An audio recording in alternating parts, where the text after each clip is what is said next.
नमस्कार, बहुत स्वागत है आपका आज के इंडिया लीगल में। आर्यन खान मसले ने एक बार फिर से नशे के कारोबार को सुर्खियों में ला दिया है। साथ में युवाओं में तेजी से बढ़ती नशे की लत को गंभीरता से भी लेने लोग लगे हैं।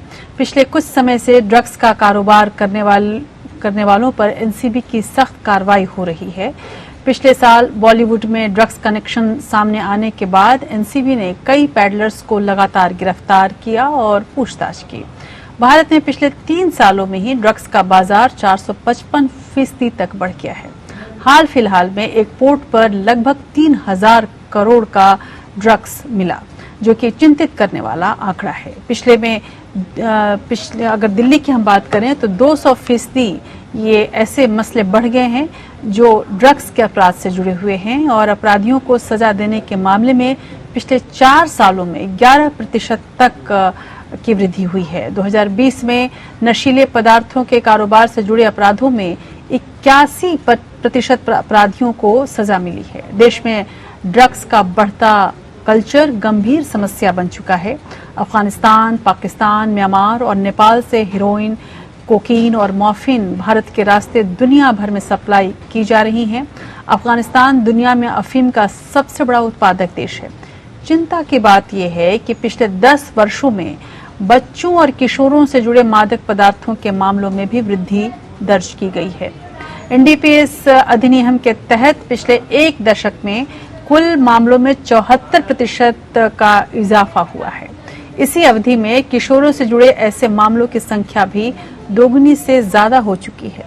इन दिनों जो 2 शब्द सुर्खियां बन रही हैं वो हैं एनडीपीएस कानून और एनसीबी यानी कि नारकोटिक कंट्रोल ब्यूरो। दरअसल एनडीपीएस अधिनियम 1857 में ब्रिटिश भारत सरकार द्वारा पारित अफीम अधिनियम से बना है। यह कानून भारत में अफीम उगाने वालों को नियंत्रित करने के लिए बनाया गया था। एनडीपीएस अधिनियम पहले काफी सख्त था। प्रतिबंधित दवा की पर्याप्त मात्रा में पाए जाने वाले किसी भी व्यक्ति को मौत की सजा सुनाने का प्रावधान था। मादक द्रव्यों के सेवन और कब्जे के बीच अंतर करने के लिए 1988 में पहली बार इस कानून में सुधार किया गया। ड्रग्स एक्ट में सुधार के लिए कमेटी बनाई गई जिसने सुधारों की सिफारिश की और 2001 में व्यक्तिगत उपभोग और व्यावसायिक उपयोग के बीच अंतर करने के लिए इसे फिर से संशोधित किया गया। अन्य कानूनों के मुकाबले इस कानून के साथ समस्या ये रही है कि जबकि अन्य कानूनों में दोषी साबित होने तक व्यक्ति निर्दोष है, यहाँ निर्दोष साबित होने तक वो दोषी होता है। जमानत भी एक जस्टिस कानूनी समस्या है, खासकर इस तरह के मामलों में। 2020 के सुप्रीम कोर्ट के फैसले के बाद जमानत की शर्तों को भी और सख्त कर दिया गया, लेकिन अब एनडीपीएस अधिनियम 1985 में जो खामियां हैं वो भी चिंताजनक है। अब आर्यन जैसे हाई प्रोफाइल केसों में देखा गया है कि थोड़ी मात्रा के ड्रग्स को भी एक बड़े षड्यंत्र का हिस्सा बनाकर पेश करने का एक नया ट्रेंड चल पड़ा है। लेकिन इसमें सेलिब्रिटी आरोपी तो फंसकर एनसीबी के लिए सुर्खियां बना लेते हैं और एनसीबी के अधिकारी अपने काम को जस्टिफाई कर देते हैं, लेकिन जो असल ड्रग्स के धंधेबाज हैं वो निकल जाते हैं। वो तमाम लोग निकल जाते हैं जो कई 100 किलो ड्रग्स का आवागमन करवा देते हैं, जो कई 1000 करोड़ का पूरा व्यापार कर लेते हैं। उन्हें कुछ नहीं होता। यहाँ गौर करने की बात यह भी है कि दोष सिद्ध करने के लिए भी व्हाट्सएप चैट्स जैसे इलेक्ट्रॉनिक साक्ष्य का प्रयोग किया जाता है, जिसकी जो सत्यता है वो भी सवाल के घेरे में है।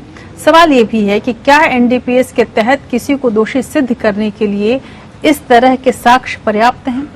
मार्के की बात यह भी है कि ज्यादातर आरोपी केवल एंड यूजर हैं, जिन्हें नशे की लत लग गई है, जो खुद पैडलर नहीं है, ड्रग डिपेंडेंट हैं। उन्हें चिकित्सा सहायता की आवश्यकता ज्यादा है, जेल भेजने की नहीं। जेल में डालकर हम सिर्फ अपराधी ही पैदा कर रहे हैं या समाज में वैमनस्य पैदा कर रहे हैं। काफी हद तक अब ये भी कहा जा रहा है कि एनडीपीएस का जो ये एक्ट है वो बदला लेने के लिए भी इसका दुरुपयोग किया जा रहा है। ऐसे में एनडीपीएस एक्ट का जो ध्येय है, जो उद्देश्य है, वही असमंजस में है। अधिनियम बनाने के वक्त कानून का कथित उद्देश्य विशेष रूप से नशीली दवाओं के तस्करों को रोकना था। सांसदों ने सभी के लिए कारावास की दलील संसद में सभी के लिए कारावास की दलील दी गई, चाहे वो तस्कर हो या व्यक्तिगत उपभोक्ता।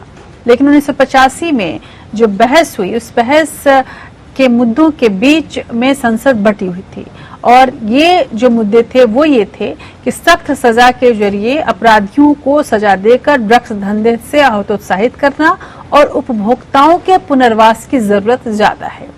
इस प्रकार अधिनियम के पीछे वास्तविक विधायी मंशा के बारे में धीरे धीरे अस्पष्टता बनती गई, जिसकी कड़ियों का टूटी हुई कड़ियों का लाभ दोनों ही तरफ से उठाया जाता है, अधिकारियों के द्वारा भी और अपराधियों के द्वारा भी।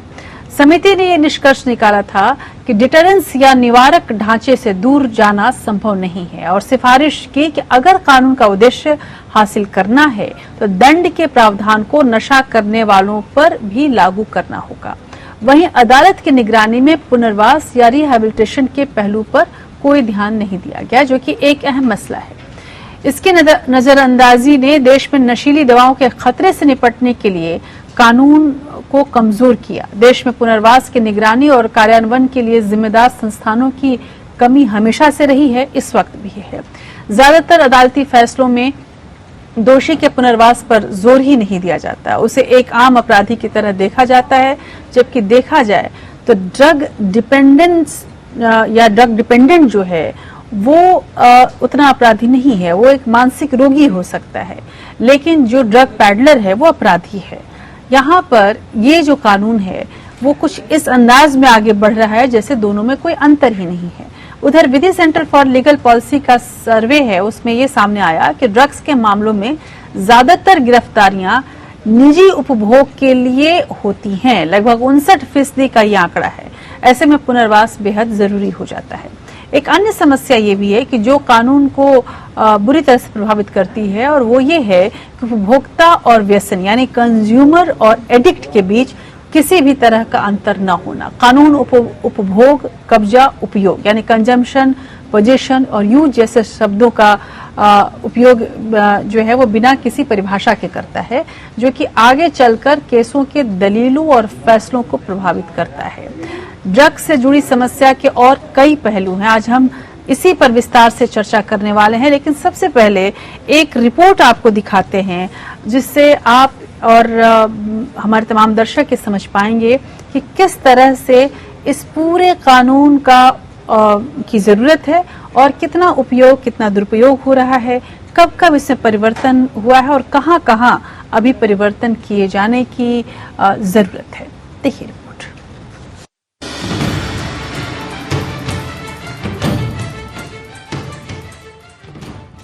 नशे का जाल देश पर लगातार कसता ही जा रहा है। नशा जिंदगियां बर्बाद कर रहा है। इसके शिकार युवा हो रहे हैं। स्कूल और कॉलेज के छात्रों में ड्रग और नशीली दवाओं का इस्तेमाल तेजी से बढ़ रहा है। भारत में ड्रग्स तस्करी पहले पारंपरिक मार्गों से होती थी। इनमें गोल्डन क्रीसेंट और गोल्डन ट्रायंगल प्रमुख थे, लेकिन अब ड्रग्स तस्कर नेपाल से बांग्लादेश और म्यांमार के रास्ते भारत में मादक पदार्थ ला रहे हैं। यहाँ से मादक पदार्थों को उत्तर पूर्वी राज्यों में लाकर भारत के विभिन्न इलाकों में भेज दिया जाता है। नेपाल की खुली सीमा भारतीय सुरक्षा एजेंसियों के लिए एक बड़ी चुनौती बनी हुई है। देश में 3 सालों में नशाखोरी 455% बढ़ गई है। देश के चलते हर साल दुनिया में 2 लाख मौतें होती हैं। पिछले 1 दशक में देश ने नशा संबंधित कुल मामलों में 74% का इजाफा हुआ है। पिछले 10 वर्षों में किशोरों से जुड़े मामलों में संख्या 2 गुनी से अधिक हो गई है। भारत में हर दिन ड्रग्स या शराब के चलते 10 मौतें या आत्महत्याएं होती हैं। करीब 3.1 करोड़ लोग भांग और गांजे का इस्तेमाल करते हैं। करीब 2.3 करोड़ लोग अफीम का इस्तेमाल करते हैं। करीब 10.7 लाख लोग कोकीन का इस्तेमाल करते हैं। कन्विक्शन रेट 4 सालों में 11% तक बढ़े हैं। 2020 में एनडीपीएस अपराधों में 81% अपराधियों को सजा मिली है। एनडीपीएस अधिनियम के तहत दर्ज किशोर मामले महामारी वर्ष 2020 में 21% बढ़े। जाहिर है कि ड्रग्स की समस्या गंभीर है। ऐसे में एनसीबी के हाथ को मजबूत करने की तो जरूरत है ही, साथ ही तमाम एजेंसियों से तालमेल बनाना भी जरूरी है। वहीं एनडीपीएस एक्ट में बुनियादी बदलाव भी करना होगा। Bureau report. और वो बुनियादी बदलाव क्या हो सकता है, कैसे इसका उपयोग दुरुपयोग हो सकता है या हो रहा है, इसे समझने की बेहद जरूरत है। और इस वक्त हमारे साथ बेहद खास पैनल जुड़ रहा है। हमारे साथ जस्टिस ए.के. शर्मा, पूर्व जज मध्य प्रदेश हाई कोर्ट के जुड़ रहे हैं। हमारे साथ अमित कुमार जुड़ रहे हैं, एडवोकेट जनरल हैं मेघालय के। और हमारे साथ उमाकांत मिश्रा, पूर्व असिस्टेंट डायरेक्टर एनसीबी के जुड़ रहे हैं। और हमारे साथ डॉक्टर सजीला मैनी हैं, सीनियर कंसल्टेंट है डी एडिक्शन सेंटर की सर गंगाराम अस्पताल से। बहुत बहुत शुक्रिया आप सबों का हमारे साथ जुड़ने के लिए। सबसे पहले मैं उमाकांत जी आपके पास आना चाहूंगी।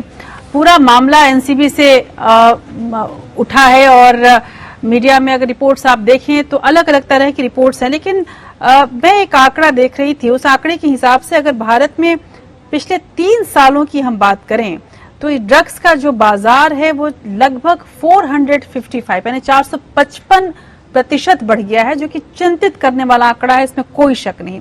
केवल दिल्ली में ही ये 200 से ज्यादा हो चुका है। देश के हर जगह में ये समस्या है। ऐसे में जाहिर सी बात है कि एनसीबी की भूमिका भी बहुत ज्यादा जरूरी हो गई है और ज्यादा संगीन भी हो गई है। एक अधिकारी के तौर पर किस तरह से आप लोग इस तरह के मामलों को देखते हैं?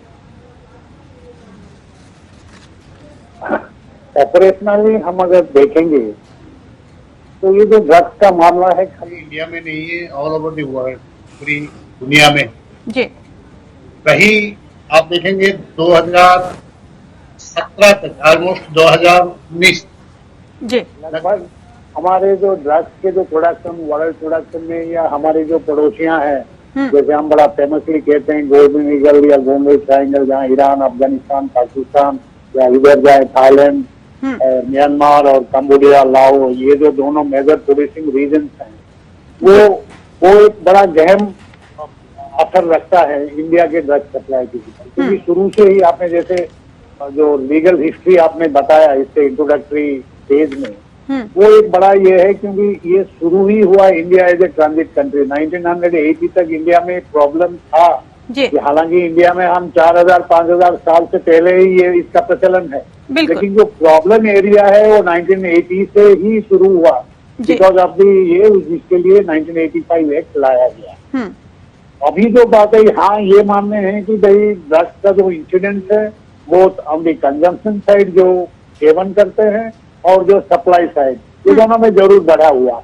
लेकिन एक मुद्दा ये है कि 2017-2018 तक जो हमारा जो सप्लाई प्रोफाइल था, सीजर प्रोफाइल था, आप अगर हीरोइन की बात करें, ओपियम की बात करें, तो फिर ये जो सीजर का क्वांटिटी था लगभग वो 1500 किलो से 2000 किलो तक, आप ये एवरेज, एक ईयरली एवरेज अगर लास्ट 5 साल का लेंगे तो ये हुआ। अगर हम नंबर ऑफ पीपुल अरेस्टेड लेंगे लास्ट मान लीजिए 2018 तक का, तो कम से कम 27-28 हजार से बढ़ के अभी 2018 में ये 60,000 पहुंच गया था। तो there is a upward curve, ये मानना जरूरी है। लेकिन उसका जो रीजन है, हम रीजन को एक इंटरनेशनल डेवलपमेंट से जोड़ना चाहेंगे, क्योंकि 2019 से शुरू हुआ जो अफगानिस्तान का जो प्रोडक्शन है वो काफी बम्पर हार्वेस्ट हुआ। उसमें 9,900 टन तक प्रोडक्शन हुआ ओपीएम का। उसी टाइम में लगभग अमेरिका का जो दबदबा था वहाँ, वो तालिबान के साथ फिर एग्रीमेंट और ये सब का अंडरस्टैंडिंग का दौर शुरू हुआ। तो पहले दौर शुरू होने के बाद जो वहाँ जो डिस्ट्रक्शन ऑपरेशन चलता था वहाँ अफगानिस्तान में, और जो उसके ऊपर जो डिस्करेजमेंट चलता था लोकल कल्टीवेशन के लिए, उसमें बड़ा ढील आ गया। तो नॉर्मली हम देखेंगे कि 2019 से लेके अभी तक उसमें काफी सप्लाई जो है उस रीजन में बढ़ता गया। सप्लाई के साथ साथ जो इंटरनेशनल स्टेबिलिटी, जो law and order situation, social economic situation in the region and our famous neighbours interference, तो ये सारा बढ़ के एक ऐसा सिचुएशन पैदा किया कि जहां बहुत सारे ड्रग्स अवेलेबल हो गए। जी, लेकिन यही से एक सवाल ये हो जाता है जस्टिस ए.के. शर्मा, जैसा कि उमाकांत जी ने बताया कि ये पूरा मामला इतना पेचीदा हो जाता है कि सीधे तौर पर ये नहीं कहा जा सकता कि ये गलत है, सही है। लेकिन आमतौर पर जितने भी हमने मामले देखे हैं, खासकर एनडीपीएस एक्ट को जोड़कर देखा जाए, तो अदालत में इस तरह से पूरे मामले को रखा जाता है, या ऐसा लगता है जैसे कि पूरी कानूनी जंग जो है वो एनसीबी और डिफेंस के बीच खेली जा रही है। अब एनडीपीएस कानून को लेकर तरह तरह के सवाल उठते रहे हैं। सबसे बड़ी बात ये भी है कि जो ड्रग पैडलर्स हैं उनको पकड़ने के बजाय जो कंज्यूमर्स हैं एनसीबी ने उस पर ज्यादा, चूंकि वो इजी टारगेट हो जाते हैं, वो तुरंत पकड़ में आ जाते हैं। इसकी वजह से भी इस कानून का जो उद्देश्य है, मुख्य उद्देश्य है कि भाई नशा की चीजों को न केवल पकड़ा जाए बल्कि नशा की चीजों को फैलने से या उस तरह के अपराध को फैलने से रोका जाए, वो पूरा नहीं हो पाता। सर, आप और किस तरह की कमी दिख रहे हैं जहां पर जरूरी है कि एनडीपीएस एक्ट को बिल्कुल सख्ती से लागू करवाया जा सके? देखिए, एनडीपीएस एक्ट जब आया था जी, तब लगा था कि इससे नशा बेचने वालों पे कोई कंट्रोल हो जाएगा, लेकिन एक्ट इतना उस समय के हिसाब से कॉम्प्लिकेटेड था कि इसको 4-5 साल तो जो इन्वेस्टिगेटिंग एजेंसी है उनको ये समझने में लगा कि हमको क्या क्या टेक्निकल फॉर्मेलिटी पूरी करना। इतनी ज्यादा टेक्निकल फॉर्मेलिटीज थी जो जिससे एक्ट का जो उद्देश्य था वो अपनी तरफ एक तरह फेल हो रहा था। धीरे धीरे पढ़ाई, कुछ ट्रेनिंग वगैरह के बाद ये इसमें थोड़ा सुधार, काफी सुधार आ गया। अब कम से कम इंग्लिश जानने वाले और थोड़े एक प्रोसीजर समझने वाले अधिकारी आ गए हैं, तो उससे अब ये एक्ट का इम्प्लीमेंटेशन काफी अच्छा हो गया है। लेकिन सबसे बड़ी बात जो आप लोग अभी कह रहे हैं वही है कि जो इस्तेमाल करता है वो पकड़ा जाता है, बाकी उसने किससे खरीदा उसके पीछे ज्यादा मेहनत नहीं की जाती है। तो मेरा विचार ये है कि पहली बात तो उसमें कुछ ऐसा राइडर लगाया जाए कि जिसको पकड़ा है उसने किससे खरीदा, इस संबंध में जांच की जाए और जांच की रिपोर्ट अपने उच्च अधिकारी को, इन्वेस्टिगेटिंग एजेंसी, अनुसंधानकर्ता अधिकारी को देना जरूरी कर दिया जाए जी। अगर ऐसा हो जाएगा तो थोड़ा कम से कम गंभीरता आएगी, वरना आज ये है कि केवल यूज करने वाले को पकड़ के लेते हैं, पेडलर को पकड़ा नहीं जाता है। तो इसलिए सबसे पहली बात तो ये है कि वहां जरूरी किया जाए। दूसरा, ड्रग्स इतने आ रहे हैं इंडिया में, तो उसके लिए कहीं ना कहीं किसी छुपाए तरीके से लाया जाता है। जो अभी बहुत बड़ा जो 3000 किलो का करीब ड्रग्स पकड़ा गया, वो भी टेलीकॉम पाउडर के नाम पर लाया जा रहा था। तो ये सब हमारे जो लूपहोल से है, जो हमारे ऐसे बैरियर है जहाँ से चीज आती है उस जगह भी कंट्रोल करना आवश्यक है। और जो यूजर है उसके लिए जरूरी है कि उसको ड्रग यूज नहीं करें, इस तरह की कोई शिक्षा दी जाए।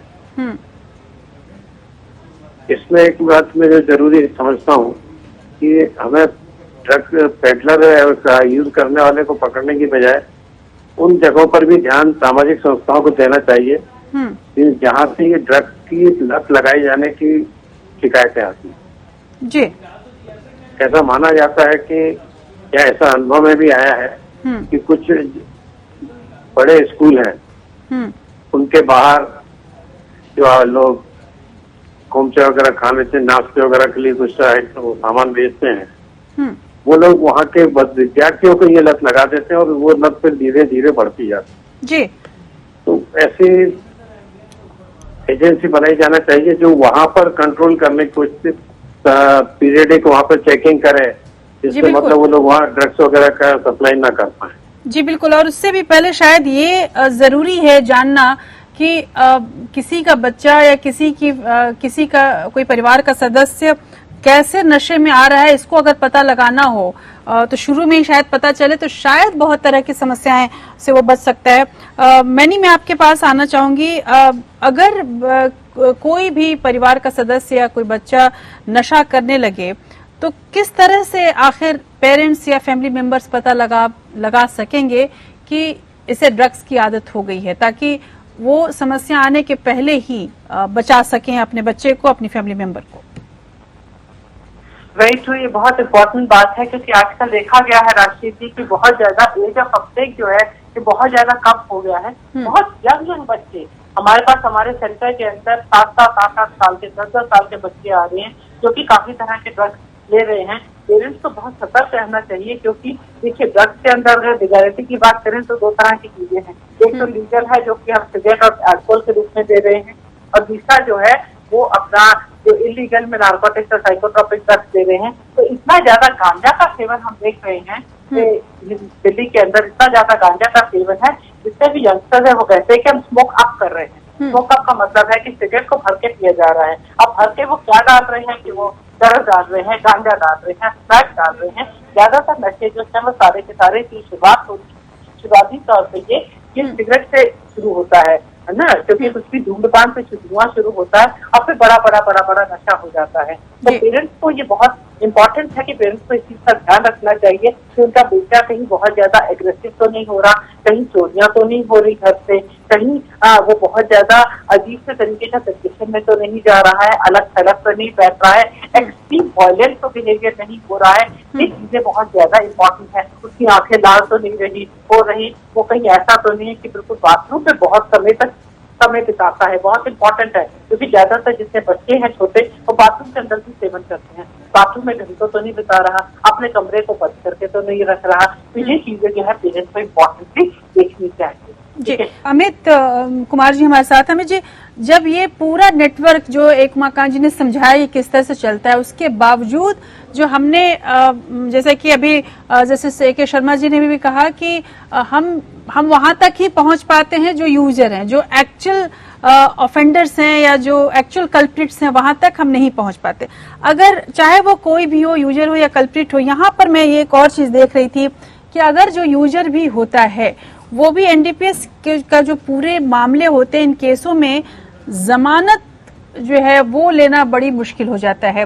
बेल के लिए तमाम कानूनी लड़ाई लड़ी जाती है, लेकिन चूंकि NDPS के सारे मामले कॉग्निजेबल ऑफेंस है, यानी कि नॉन बेलेबल हो जाते हैं, ऐसे में एक बेल लेना एक ऐसी चुनौती हो जाती है कि जो आरोपी है, हालांकि इसे शुरू से ही एक तरह से अपराधी मान लिया जाता है, जब तक कि आरोप गलत नहीं साबित होते तब तक। अब ऐसे में जो सेक्टर 37 माफ कीजिएगा सेक्शन 37 का NDPS एक्ट का जो पेंच है, उसको कैसे देखा जाए, कैसे इस तरह के मामलों में बेल जो कि एक अधिकार है उसको एक्सरसाइज आसानी से करवाया जा सकता है। आपने 2 बिंदुओं पर दर्शकों का ध्यान आकर्षित किया है। एक बिंदु ये है कि पेडलर्स और जो एक्चुअल मैन्युफैक्चरर्स हैं वो कम अरेस्ट हो रहे हैं, यूजर्स पर ज्यादा अरेस्ट हो रहे हैं। आप इस बात को समझने के लिए एक पिरामिड शेप में ये पूरा बिजनेस चलता है। यूजर्स नेचुरली जो कंज्यूमर्स होंगे वो ज्यादा होंगे, पेडलर्स जो होंगे वो कम होंगे, और जो एक्चुअल मैन्युफैक्चरर और सप्लायर होंगे वो कम होंगे। तो जब भी पुलिस के सामने कोई केस आएगा तो ज्यादा केस आप देखेंगे वो यूजर्स को पहले पकड़ेंगे, और यूजर से पता चलेगा कि हु इज पेडलर। आप सारे केस हैंड फ्रॉम पेडलर से पता चलेगा कि हु इज मैन्युफैक्चरर और सप्लायर। तो ये चेन है। तो आपका ये कहना बहुत ही तार्किक है और उचित है कि हमारे पास ज्यादा यूजर पकड़े जाते हैं, जबकि हमारा अटेंशन मैन्युफैक्चरर पर होना चाहिए, सप्लायर पर होना चाहिए, पेडलर पर होना चाहिए।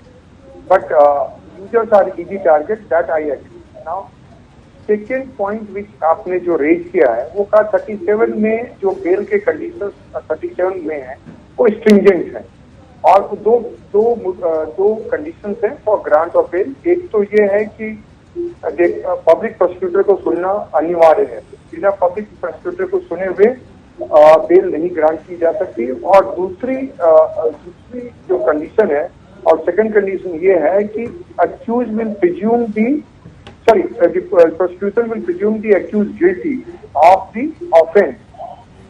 तो दैट 37 में जहां वो पर्टिकुलरली लाइन यूज किया है कि जो 37(2) में लिखा हुआ है, public prosecutor opposes the application and court is satisfied that there are reasonable grounds for believing that he is not guilty। Okay. So at the stage of trial, at the beginning, at the stage of bail itself, normal rule is that accused is presumed innocent unless proven guilty. And NDPS act को stringent बनाने के लिए और bell को रोकने के लिए, क्योंकि ये जो प्रोविजन, ये प्रावधान आपको मैन्युफैक्चरर पर भी लगेगा, सप्लायर पर भी लगेगा और कंज्यूमर पर भी लगेगा। तो इस जो कंज्यूमर, जो एक्चुअल कंज्यूमर है, वो इस प्रावधान के कारण वो पिस जाता है, जबकि ये प्रावधान जो है, ये जो प्रावधान जो कानून का है, ये मैन्युफैक्चरर, सप्लायर और ट्रेडर्स और पेडलर्स को लगाना ज्यादा जरूरी। तो फॉर कंज्यूमर कंसर्न है, उस पर ये थोड़ा सा इसमें लॉ में सुधार की गुंजाइश है, क्योंकि जैसे आपके एमिनेंट पैनलिस्ट ने कहा कि जो कंज्यूमर है वो विक्टिम भी है और एक्यूज भी है, तो उसके साथ जो कानून का अप्रोच है वो डिफरेंट होना चाहिए।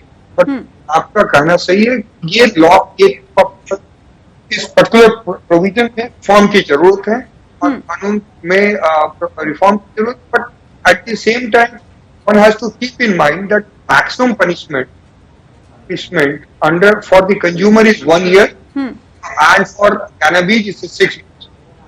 6 months. So then the court should liberally grant the bail to persons who are accused of consuming the psychotropic substance. So ये judges को liberally जो so far as consumer है उन पर consider करना चाहिए कि maximum punishment ही 1 साल या 6 महीने, तो आप उसको 3 महीने बिना ट्रायल को रख देंगे तो it will amount to pre trial detention, pre trial punishment, it is not correct in law. बिल्कुल। उमाकांत जी, एनसीबी ने अभी हाल फिलहाल में जितने भी मामले, अगर पिछले साल से हम देखें, सुशांत सिंह राजपूत की मौत के बाद एनसीबी कुछ ज्यादा ही चर्चा में आई और जितने भी मामले उसने किए उसको लेकर ये कहा जा सकता है कि हेडलाइन हंटिंग ज्यादा हुई, ड्रग पैडलर्स की हंटिंग कम हुई। यानी कि सेलिब्रिटीज को आप पकड़ लेते हैं और वो जो यूजर्स हैं एक तरह से, और उसके बाद ये भी कहा जा रहा है कि हाई प्रोफाइल केसों में जहां बहुत कम मात्रा में इस तरह की चीजें होती हैं, उसके बाद भी इसको एक बड़े षड्यंत्र का हिस्सा बनाकर एनसीबी पेश कर रही है, ऐसा आरोप एनसीबी के ऊपर लग रहा है।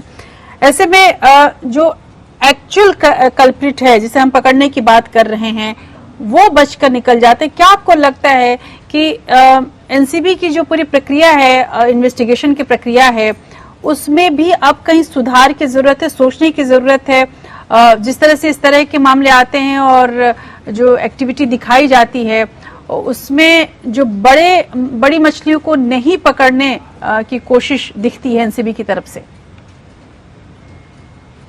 देखिए, जज साहब ने और एडवोकेट जनरल साहब ने बताया कि जो पनिशमेंट की जो प्रोविजन है एनडीपीएस एक्ट में, दैट इज मैक्सिमम जो है 10 पेनल्टी है और मिनिमम जो है वो 6 महीना है। मैं आपको एक इंटरेस्टिंग बात बताऊं अभी कि जब एनडीपीएस शुरू हुआ तब मिनिमम जो पेनल्टी जो लगा सकते थे वो 5 साल था, चाहे आपके पास से 1 ग्राम मिले, चाहे आपके पास से 100 किलो मिले।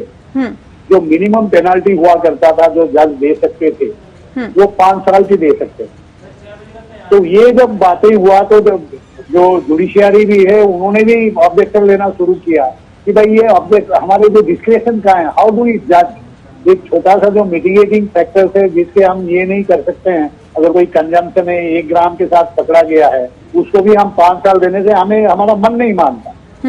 तो इसीलिए वो धीरे धीरे वो बदलाव ला गया। अभी आप देख रहे हैं कि भाई जो कंजम्पशन के लिए मिनिमम 6 महीना पेनल्टी है और उसमें ये जो मैं कह रहा हूँ, ये जो लॉ है ये एक बच्चा की जैसा है कि जैसा बच्चा धीरे धीरे बड़ा होता है, यंग होता है, परिपक्व होता है, ये है। 1985 से लेके कम से कम 3 बार इसमें अमेंडमेंट लाया गया है और हर बार जो है कुछ ना कुछ इम्प्रूवमेंट लाया गया है। तो सुधार तो एक कंटिन्यूअस प्रोसेस है। अभी दूसरी बात, अभी आपने जो कहा कि भाई जो एनसीबी वाला बात है वो लॉ से, एनसीबी क्या है, लॉ से अपना पावर डिराइव करती है और लॉ जो है it is structured to take consideration of all sections of society, all kinds of people. वो एडिक्ट को भी, जैसे एडवोकेट जनरल साहब ने कहा, वो कंजम्पशन को भी देखता है, सप्लाई डिस्ट्रीब्यूशन साइड को भी देखता है और कल्टीवेशन साइड को भी देखता है। आपके पास ही एग्जाम्पल है, अभी मान लीजिए 3000 किलो पकड़ा गया then that is we are starting from a big level, right from the supply side. कि जहाँ से कल्टीवेशन हुआ, अफगानिस्तान ओरिजिन हीरोइन है, अफगानिस्तान में बहुत बड़ा स्टॉक पाइल पड़ा है. It was being pushed through Mundra port और थ्रू श्रीलंकान पोर्ट, या जहाँ यहाँ आया तो डायरेक्टली अफगानिस्तान हीरोइन आया और एक बड़ा ये लेवल में पकड़ा गया, और उसी हिसाब से अफगान भी पकड़े गए, उज्बेकिस्तान भी पकड़े गए, जो पूरा प्रोडक्शन और ट्रैफिक इंटरनेशनल ट्रैफिकिंग राउट में आते हैं. और वहां से इन्वेस्टिगेशन शुरू हुआ, and the investigation has also been given to NIA. तो इससे आपको अंदाजा लगा सकते हैं कि इन्वेस्टिगेशन का लेवल क्या होगा और कौन कौन पकड़े जाएंगे. दूसरा लेवल है जहां हम कंजम्पशन की बात आते हैं, जहां हम धीरे धीरे ये करते हैं कि मान लीजिए रेप पार्टी हुआ, हम जा रहे हैं कि चलो 17 आदमी अरेस्ट हुए और जिनमें से 3-4 आदमी के पास मिला, बाकी 3-4 आदमी कंज्यूम कर गए, उनसे नहीं मिला. But consumption is also an offence punishable with 6 months. लेकिन उसी में जो कड़ी बनती है, उनको भी कोई सप्लाई किया होगा उस लेवल पे. हम अभी स्टार्ट कर रहे हैं 2 ग्राम हीरोइन से या 2 ग्राम हाशिश से. उसका जो पेडलर होगा या डिस्ट्रीब्यूशन होगा तो ज्यादा से ज्यादा 100 ग्राम बेचेगा टू 50 पीपल, और उसका जो डिस्ट्रीब्यूटर जाएंगे हम 500 ग्राम जाएंगे. तो दैट इज अनदर अपस्केलिंग. अभी यहाँ जो मौका, यहाँ एक बात मैं बताना चाहता हूँ, जब होल्ड विथ मी, जो कंजम्पशन के लिए जो लॉ में कंसिडरेशन होना चाहिए वो है.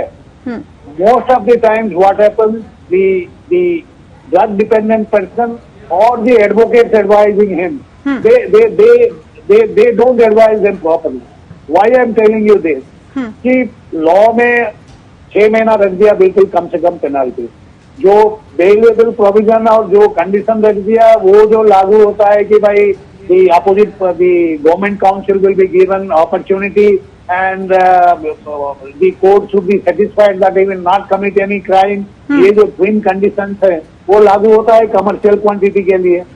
So the field is open for the judge to decide on consumption. अभी consumption में प्रॉब्लम कहाँ आता है?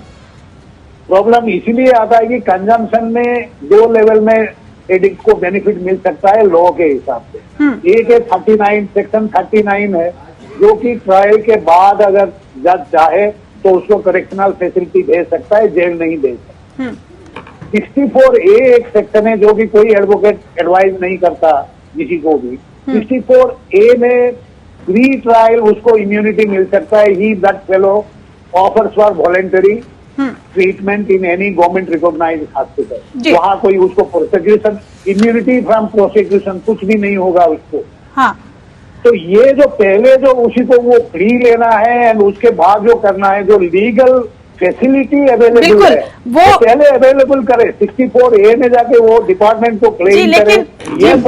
बिल्कुल उमाकांत जी, लेकिन पर एक बार जब इस तरह के आरोप लग जाते हैं तो जाहिर सी बात है कि उसके कॉन्सिक्वेंसेस बहुत बड़े हो जाते हैं उन लोगों पर जिन पर ये आरोप लगते हैं. मैं इसके बारे में जरूर सजीला से भी पूछूंगी, लेकिन इसके पहले मैं जरूर जस्टिस A.K. शर्मा के पास जाना चाहूंगी.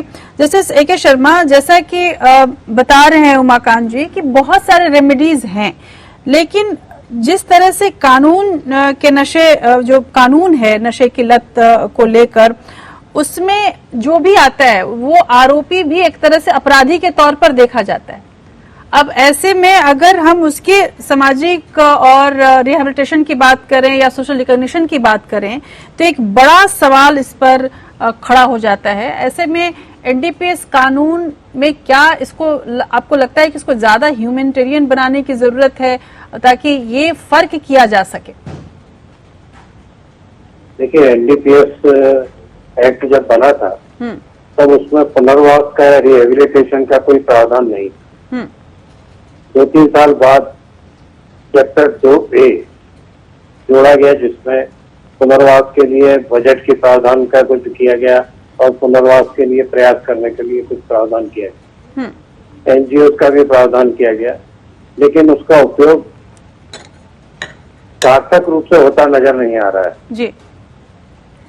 इसमें एक अड़चन ये आ सकती है कि इन कैदियों को कहाँ रखा जाए. तो एक पुनर्वास के लिए जैसे बच्चों के बाल सुधार गृह होते हैं, उस तरह का कोई कमिश्नरी लेवल पे या 7-8 जिलों के बीच में बनाया जाए, जहाँ ऐसे सभी अपराधियों को रखकर उनका नशा मुक्ति और उसका प्रयास किया जाए।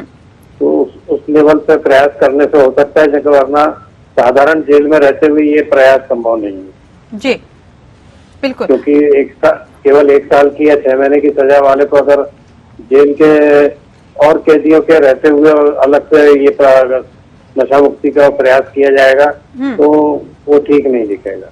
इसलिए ऐसी सेपरेट जेल बनाए या सेपरेट नशा मुक्ति केंद्र बनाए जाए जो जेल के स्थान पर उनको वहाँ रखा जाए और वहाँ पर सुधार करने के प्रयास किया जाए तो ज्यादा सफल हो सकेगा। बिल्कुल।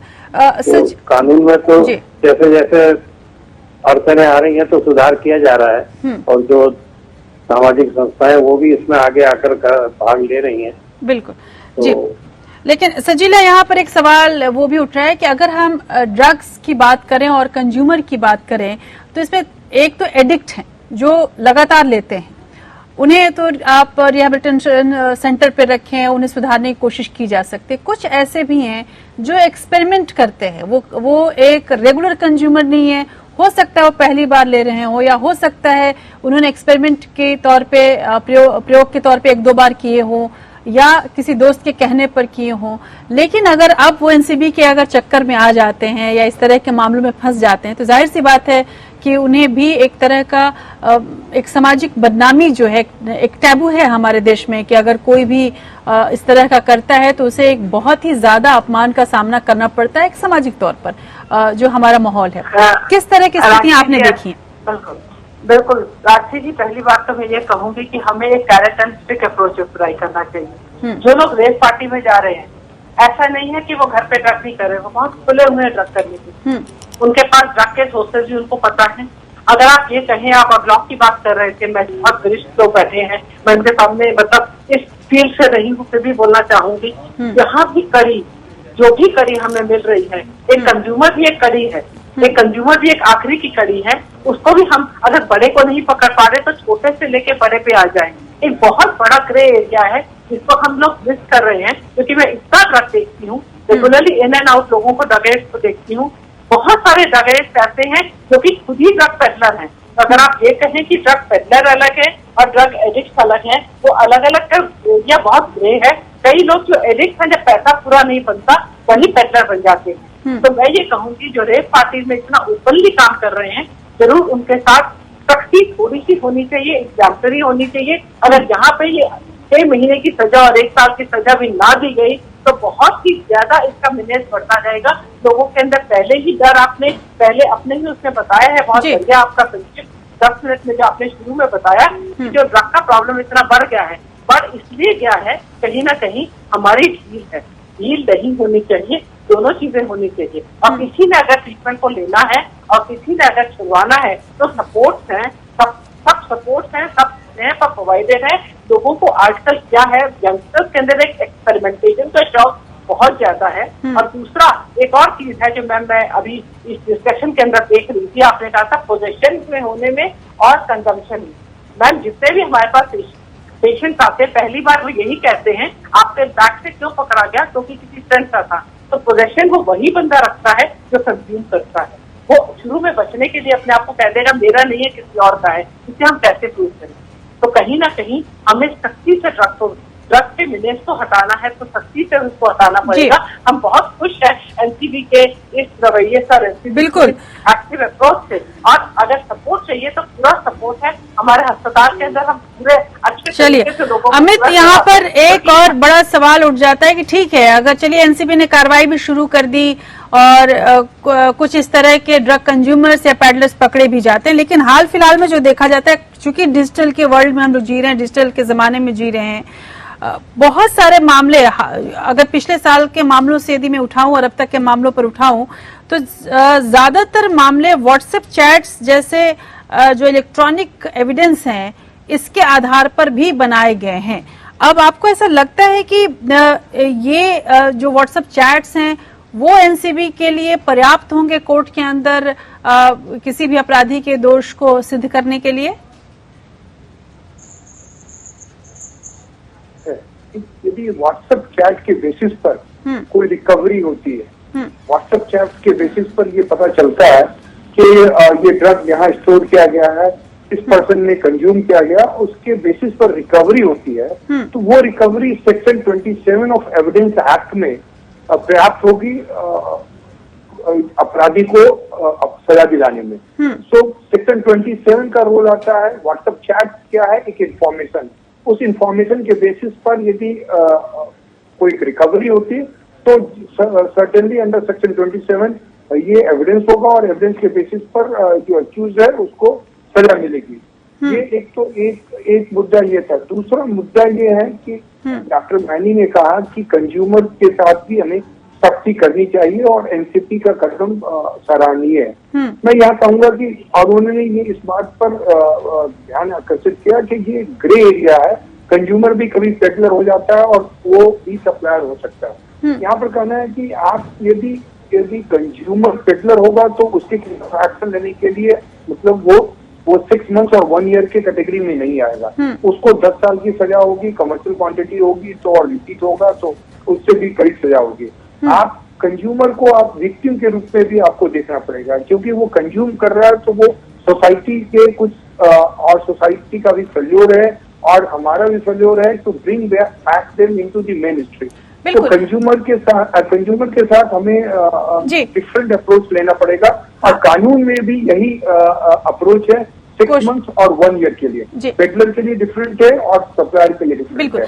लेकिन victim oriented law justice system भी हमारा जरूरी है कि हमें विक्टिम की तरफ से देखना है और 2 प्रावधान है यदि उसको ट्रीटमेंट चाहिए तो। लेकिन अमित अपने दर्शकों के लिए एक और, जब आप ये बता रहे थे तो मेरे दिमाग में सवाल आया, चूंकि आप मेघालय से जुड़े हुए भी हैं और अगर पूरे नॉर्थ ईस्ट में देखा जाए और इसके अलावा देश में कई और जगह भी हैं जहां ट्राइबल लॉज भी हैं। ट्राइबल लॉज की अगर नहीं भी बात करूं मैं तो कम से कम ट्राइबल ट्रेडिशन है जहां पर कई तरह के जो नशा है वो ट्रेडिशन का हिस्सा है। अब अगर एनडीपीएस की यदि हम बात करें तो क्या वो कहीं एक दूसरे को एनडीपीएस एक्ट और वो जो ट्रेडिशनल लॉ है एक तरह से कहा जाए, अगर मैं सहज रूप से बोलूं तो क्या वो एक दूसरे को काटते हैं या वहां पर भी ये चीज लागू होती है?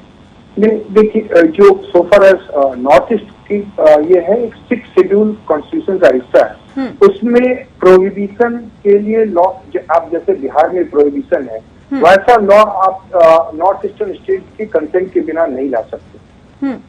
इसलिए वहाँ एक उन्होंने, क्योंकि वो उनके समाज का हिस्सा है, एक तो वो जो प्रोहिबिशन है लीकर कंजम्पशन वो परमिसेबल है बट नॉट की साइकोट्रॉपिक सब्सटेंस, ड्रग्स और एक्सेट्रा, वो उनके ट्रेडिशन का हिस्सा नहीं है। हाँ, लीकर उनके ट्रेडिशन का माना जाता है, वो भी एक अपवाद हो सकता है, लेकिन उसके लिए कॉन्स्टिट्यूशन में प्रावधान है कि प्रोहिबिशन लॉ नहीं ला सकता। दूसरा प्रावधान आप देखेंगे 47 है डीपीएफ की, डायरेक्टर प्रिंसिपल स्टेट पॉलिसी में, वहां भी स्टेट के लिए ये है कि आप डिस्करेज करें कि लीकर कंजम्पशन और ड्रग कंजम्पशन कम हो सके। तो हमारे संविधान में वो विधा है और वो प्रावधान बने हुए हैं और ये नॉर्थ ईस्टर्न स्टेट के कंटेक्स्ट में भी है कि वहां भी ये एक बीमारी है, उसको हमें हर एक स्तर पर लड़नी होगी। एक तो अवेयरनेस के स्तर पर लड़नी होगी, उसको फिर हमें प्रोहिबिशन, कंटेनमेंट जो भी लीगल मेजर से लेनी पड़ेगी। तो so far as NDPS act is concerned, NDPS act in my opinion gives sufficient leeway to the prosecuting agency, to the जजेस to treat manufacturer, peddlers in different category and so far as consumer or is concerned in different category. तो वो कानून में कोई problem नहीं, उसको implement करने की सही ढंग से जरूरत है। जी बिल्कुल। अभी जस्टिस शर्मा, एक और मैं देख रही थी कि जब अगर जो आर्यन केस के बाद जो तमाम तरह की प्रतिक्रियाएं आ रही हैं, खासकर सोशल मीडिया वगैरह पर देखा जाए तो देश में कुछ ड्रग्स को लीगलाइज करने पर भी बहस चल रही है। यदि विदेशों की बात करें तो जैसे मार्जुआना है, वो कहा यह जाता है कि वो मेडिकली भी यूज होता है, ऐसे में उस तरह की चीजों को आप लीगलाइज कर दीजिए। क्या इस तरह की पहल की जा सकती है? आपको लगता है कि ये अभी के हालात को देखते हुए सही रहेगा? मेडिकल पॉइंट ऑफ व्यू से अगर जरूरी समझा जाता है तो ऐसे ही प्रावधान किया जा सकता है, लेकिन इसका पूरी प्रोडक्शन, सप्लाई और प्रिस्क्रिप्शन वगैरह सब गवर्नमेंट के हाथों में लेना पड़ेगा। जी, लेकिन रिहेबिलिटी। जी। और दूसरा एक और बात जो आपने अभी बोली थी विदेव पार्टी की, हाँ। तो हमारे जो रेव पार्टी में लोग पकड़े जाते हैं तो वो बहुत छोटी कम क्वांटिटी वाले लोग रहते हैं। और ऐसी रेव पार्टी को डिस्करेज करने के लिए जरूरी है कि रेव पार्टी में अगर कोई ड्रग कंज्यूम करता पाया जाता है या रेव पार्टी में शामिल भी पाया जाता है तो उसके लिए कोई अलग सजा का प्रावधान करना जरूरी दिखता है, जिससे ये रईसों का जो शौक पैदा हुआ नया नया वो शौक भी कम हो और उसमें थोड़ी सजा ज्यादा होगी तो अपने आप फिर लोग उससे डरे, एक डर पैदा हो। जी उमाकांत जी, जब ड्रग्स के ये जो मामले हैं, चाहे वो रेव पार्टी में पकड़े जाएं या किसी भी तरीके से अगर एनसीबी किसी को पकड़ती है तो जो गिरफ्तार लोगों के बयान लिए जाते हैं उसमें अगर सीआरपीसी के तहत देखें, सामान्य कानून के तहत कोई पुलिस अधिकारी किसी अपराधी को पकड़ता है तो वो 161 धारा के अंतर्गत बयान लेता है उसका। अब ये बयान साक्ष्य में स्वीकार नहीं है, इसे अदालत में पेश नहीं किया जा सकता, जाहिर सी बात है। हालांकि जो एनडीपीएस का एक्ट है उसके लिए तो धारा 67 के तहत जो बयानों के इस्तेमाल या जांच एजेंसियों द्वारा जो चार्जशीट मजबूत करने के लिए किया जाता है, जो बाद में साबित नहीं होता। अगर रिया चक्रवर्ती का केस देखें तो कुछ इसी तरीके का मामला था, आर्यन केस में भी यही हुआ है। अब इसमें अगर लीगल इसका एस्पेक्ट देखें तो क्या है, आखिर किस तरह से वो बयान, सुप्रीम कोर्ट ने भी कहा था कि पिछले साल की पुलिस को दिया हुआ बयान जो है वो हम मान्य नहीं होगा खासकर इस तरह के मामलों में। अब ऐसे में एनसीबी के लिए क्या चुनौती हो जाती है? थोड़ी देर पहले आपने व्हाट्सएप मैसेजेस पे जिक्र किया था, जहां तक ये स्टेटमेंट्स हैं, जो इन्वेस्टिगेशन पावर्स हैं एनसीबी का, 2 सेक्शन से आता है, तो 67 और 63। तो अभी आपको ये देखना पड़ेगा कि जो सुप्रीम कोर्ट का तूफान सिंह जो आप अभी जिक्र कर रहे थे, पुलिस अफसर, जो NCB officer is a police officer is the most effective judgement अभी जो तूफान सिंह ने दिया ऑनरेबल सुप्रीम कोर्ट में, उसके बाद वो स्टेटमेंट का कोई अहमियत नहीं रहता, because they can not be introduced as an admissible evidence. तो बाकी वही सेक्शन 161 स्टेटमेंट जैसा ही उसका ट्रीटमेंट हो गया। इसीलिए वो कोरोबोरेटिंग की एविडेंस की बात आती है कि आप अगर ये इल्जाम करेंगे कि भाई किसी आदमी को मार के पीट के या प्रेशर थ्रेट में ये लिखाया गया, ये जो स्टेटमेंट है उसी स्टेटमेंट के खाली उसी स्टेटमेंट के बेसिस पे अगर जज को हम कहेंगे कि भाई इसी में अगर केस डिसाइड करें तो नेचुरली अभी जो है, अभी अगर जज के पास जाएगा तो उसी को छोड़ देंगे। इसीलिए कोरोबोरेटिव एविडेंस की बात है।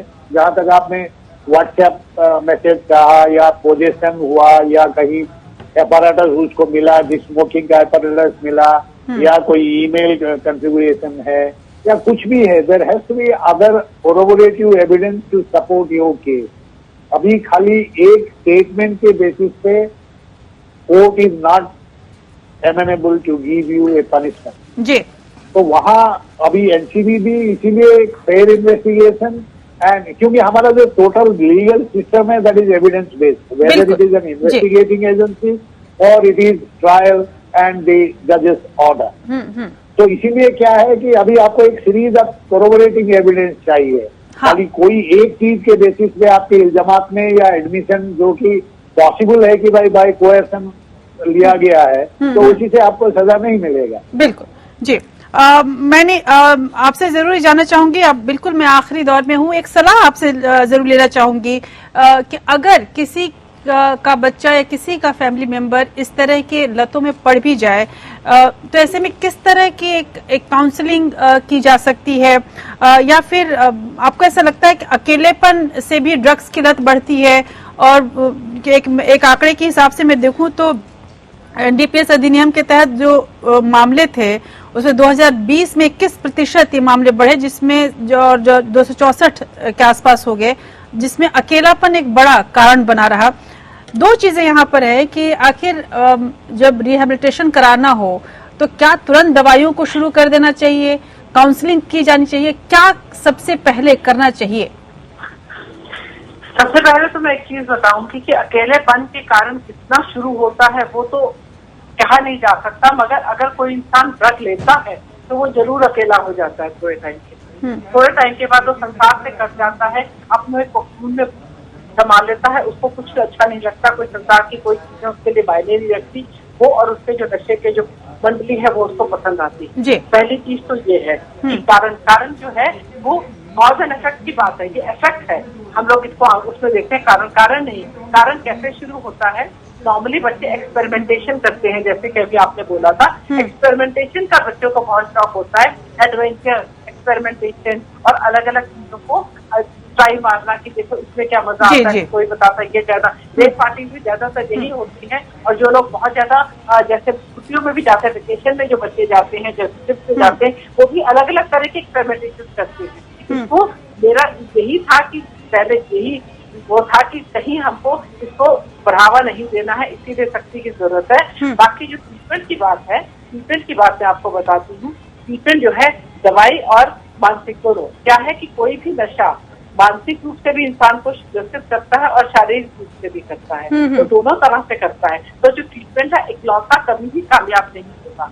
नशा दिमाग से शुरू होता है और दिमाग से ही खत्म होता है। अब समझे, दिमाग से ही हम उसको खत्म कर सकते हैं। मगर नशे की जो विड्रॉल्स हैं, तो उसको जब छोड़ते वक्त जो तकलीफें आती हैं, उसके लिए हमें दवाइयों का सेवन करना पड़ता है, उसके लिए दवाइयों के सपोर्ट की जरूरत होती है। पर अल्टीमेटली एक काउंसलिंग का और एक प्रॉपर तरीके, एक प्रॉपर डी एडिक्शन थेरेपी की जरूरत होती है, एक प्रॉपर स्ट्रक्चर्ड अप्रोच की जरूरत होती है, जिसमें माइंड, बॉडी, बिहेवियर, मूड सब चीजें हम हैंडल करते हैं कम्प्लीटली, ताकि इंसान जो है बहुत प्रॉपरली उसको छोड़ सके। और छोड़ना मुश्किल नहीं है, छोड़ना बहुत आसान है।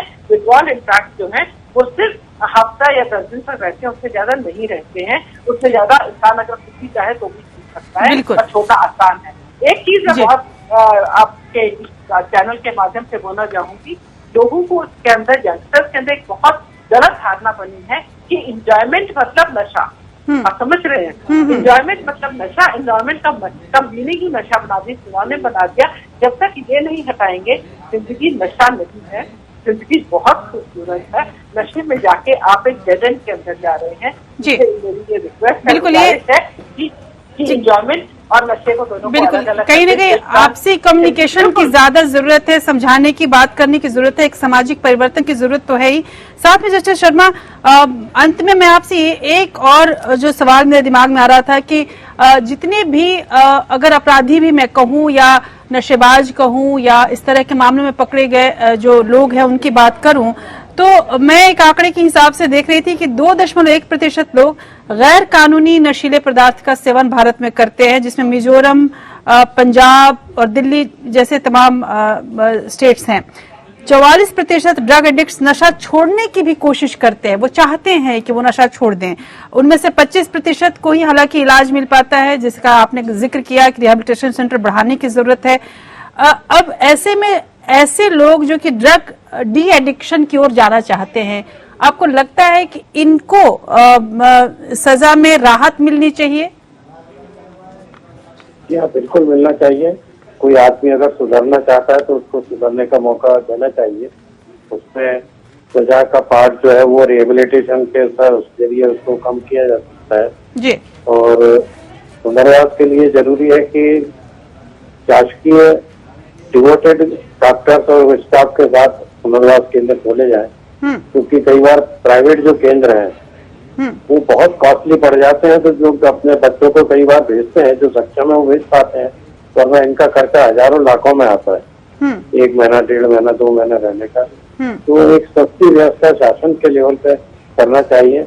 उसमें चैप्टर 2A के प्रावधान के अंतर्गत फंड भी उपलब्ध कराया जा सकता है, सब कुछ हो सकता है। अलग से कोई बजट की भी आवश्यकता नहीं पड़ेगी। बिल्कुल, और शायद इस तरह के एक समग्र कोशिश से ही इस जो सबसे बड़ा दीमक है जो इस वक्त भारत की युवाओं को चाट रहा है और पूरे विश्व के लोगों के लिए एक सरदर्द बना हुआ है, इसके लिए जरूरी है, जैसा कि आप सभी ने बताया, कि सामाजिक, कानूनी और तमाम पहलुओं को ध्यान में देखकर ही कोई कदम उठाया जाए और तब शायद ये चीजें सुधर सके। बहुत बहुत शुक्रिया आप सबों का मेरे साथ इस बहस में जुड़ने के लिए। और एक बेहद मशहूर शेर है कि चले तो पांवों के नीचे कुचल गई कोई शय, नशे की झोंक में देखा नहीं कि दुनिया है। जो भी नशे के लत में पड़ जाता है उसकी दुनिया कुछ यूं ही उसी के हाथों बर्बाद हो जाती है। और इसी बात को, ये जो मूल बात है, इसको ही समझने के भी और समझाने की जरूरत है उन लोगों को जो नशे के चक्कर में पड़े हुए हैं। हालांकि हमारे देश में कानून तो बहुत है और कानून का पालन कराने के लिए तमाम एजेंसियां भी हैं, लेकिन शायद ही कोई कानून ऐसा होगा जिसमें कोई कमी न हो और शायद ही कोई एजेंसी ऐसी होगी जो बिल्कुल ईमानदारी से हर तरीके से 100% सही काम करती हो। कोई न कोई इसका जो प्रभाव होता है, दुष्प्रभाव होता है, कहीं न कहीं किसी न किसी पर पड़ता रहता है, लेकिन जरूरी है एक बड़े संदेश की। और नशा जो कि इस वक्त के, और कहा यह जाता है, जानकारों का ये मानना है कि आने वाले दिनों में सबसे बड़ी समस्या यदि विश्व के लिए कोई होने वाली है तो वो है पानी की समस्या और नशे की समस्या। इसलिए बहुत जरूरी है कि अभी से इस तरह के मामलों पर सख्त हुआ जाए और अपनी पीढ़ी को बचाने के लिए हर तरह की कोशिश की जाए, इसी उम्मीद में कि देश में जो कानून का राज है, ये कानून का राज हमारे देश की युवा पीढ़ी को और उन तमाम लोगों को जो नशे के चक्कर में पड़े हुए हैं उन्हें बचा पाएगा और उन सभी लोगों को न्याय भी मिल पाएगा ताकि नशे की आदत छोड़कर वो आम जीवन में लौट पाए। आज इंडिया लीगल में इतना ही। अगले हफ्ते फिर आपके सामने होंगे एक नए मसले के साथ। नमस्कार।